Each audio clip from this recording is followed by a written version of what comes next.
Hi, I'm Kate, and I'm doing something totally thrilling. I'm running away. Just picturing my parents' worried faces makes me smile. Why, you ask? They deserve it for trying to send me, their beloved only daughter, to some disgusting girls' boarding school. Yuck! No parties, the grossest uniform, bossy supervisors, and no hot-muscled guys. Ugh! That place is for nerds, not me. An it girl and the founder of Clique Chic, our school's exclusive group for the hottest, most sought-after girls. To be a part of the club, you must be really fashionable, you know? I'm talking about a wardrobe full of the latest designer must-haves, manicured nails, and the glossiest hair. Only girls as dazzling as us can make the school hallway our catwalk stage.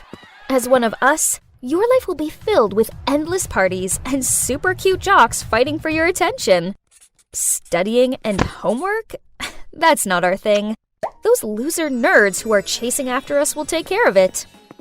Hey, do you know those people? I looked outside and saw a group of bodyguards who were yelling and trying to force my cab to stop. Ugh, this was so uncalled for. $500 if you can get rid of them. The driver immediately sped up. Ordinary people will do anything for a little bit of money.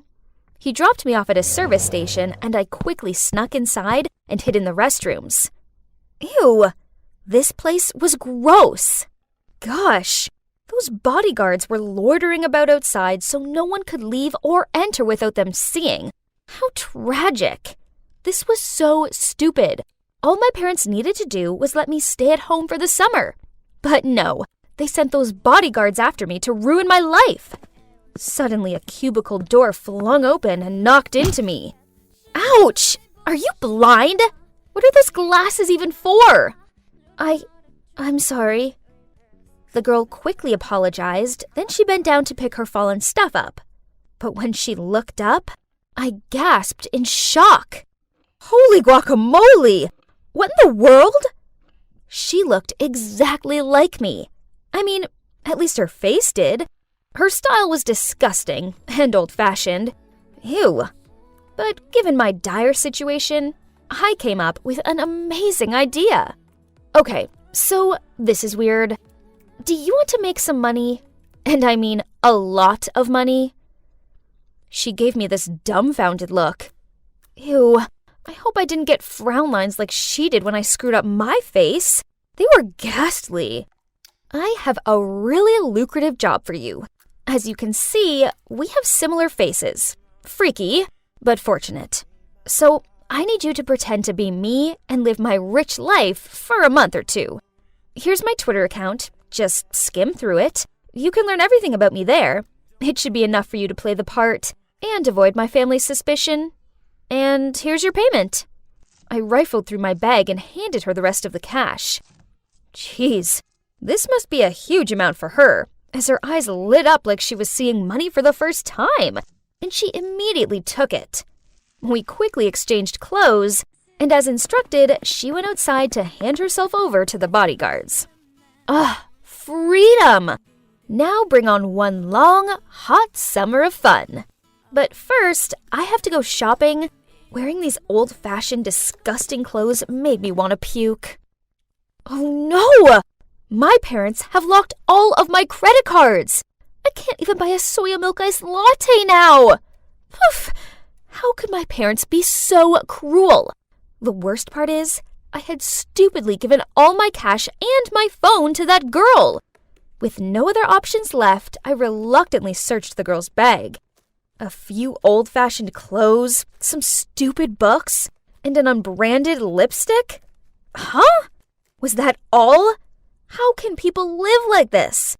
But, what's this? In her small notebook was a train ticket and an offer letter to work at Homestay Allen. So, looks like she's going there for a summer job. Hopefully that homestay has a bath with scented candles and a pool for me to sunbathe by. I need to work on my tan. I was glad to get off that flea-ridden thing and breathe in some fresh air. Now where was my ride? There was a short, chubby old man holding a board with the name Clara on it. The name on the train ticket was Clara. So this meant he was here for me?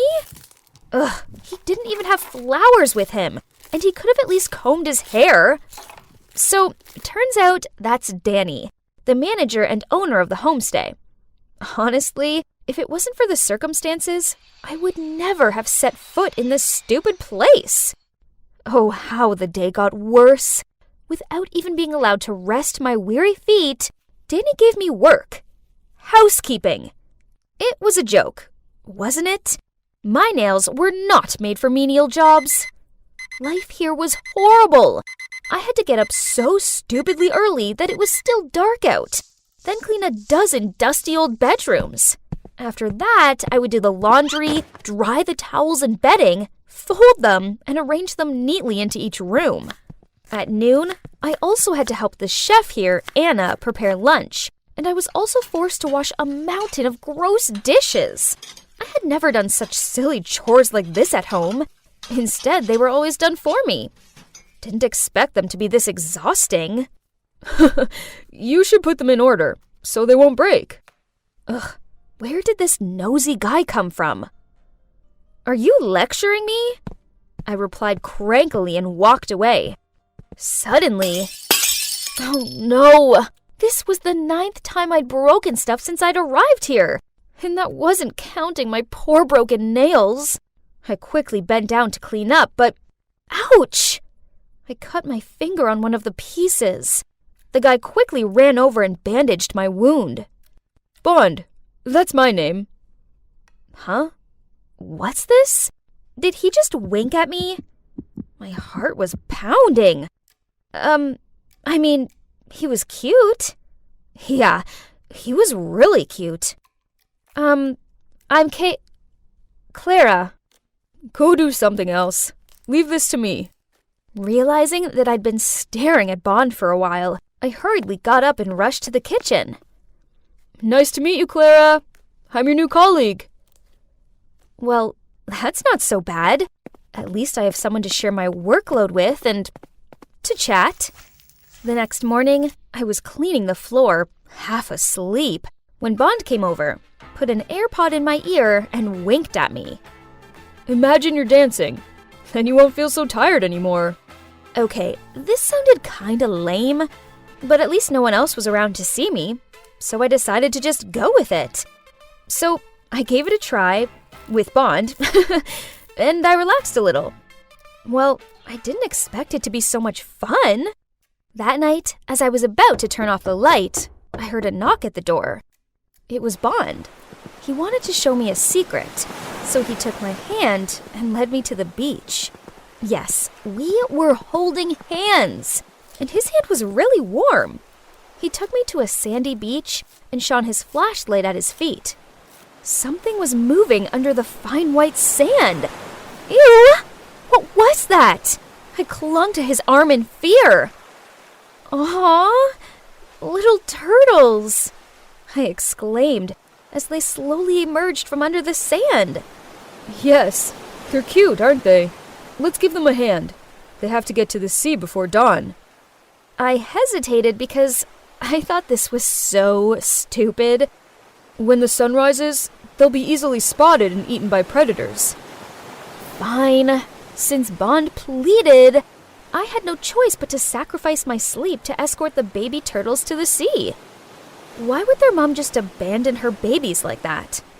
Their mom protected them when they were eggs, and now it's time for them to start fending for themselves. I bet they don't mind. You see, they're all trying their best to crawl towards the sea. But it was us who helped them. Then they'll be very grateful to you. And so am I. Whoa, I'd never felt like this before. It felt like my heart was aching, but in a good way? Thinking about it, I suppose this was the first time I'd ever helped anyone before. Now I kinda understood why my parents did what they did. They just wanted me to be more independent and stop hanging around with those vain, show-off girls.